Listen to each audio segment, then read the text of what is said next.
Focusing in on primary care, your family physician or GP is going to be your first port of call for help with long COVID in medicine. For most long haulers, this experience has been stressful as they are met with confusion, dismissal, or absence of care. And for family physicians, most feel overwhelmed with the number of symptoms and overlapping pathology associated with the disease. There is still a belief of nothing can be done, or disbelief from some who think it's psychological.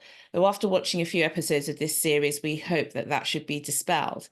So, bearing all that in mind, Michelle, how should the long hauler prepare for a consultation with their primary care physician? They can have a multiple number of symptoms. How would you advise them to rationalize these? Well, I would say you want to give a brief history of your COVID-19 illness, one, were you hospitalized or not, and then any new or worsening symptoms or problems that you've had since that infection.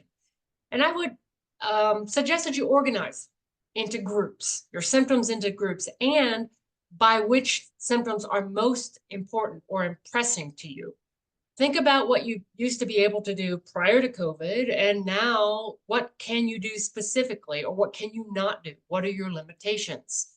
Sometimes keeping a journal to write things down might be handy, and then you can provide that information to your provider. I know it's overwhelming for the patient with multiple symptoms, but it's just as overwhelming to your provider to come with multitude of symptoms. So if you can work on organizing your thoughts and putting them in a tier of what's most important to work on first, I think that'll help. I also think if you note what improves your symptoms or the things you've tried, be prepared to talk about your sleep patterns, your diet, your medications, and just asking what can be done to improve your symptoms, or are there long COVID clinics that you can be referred to, or other support groups. So I think organizing your thoughts and presenting them even physically to your provider may help.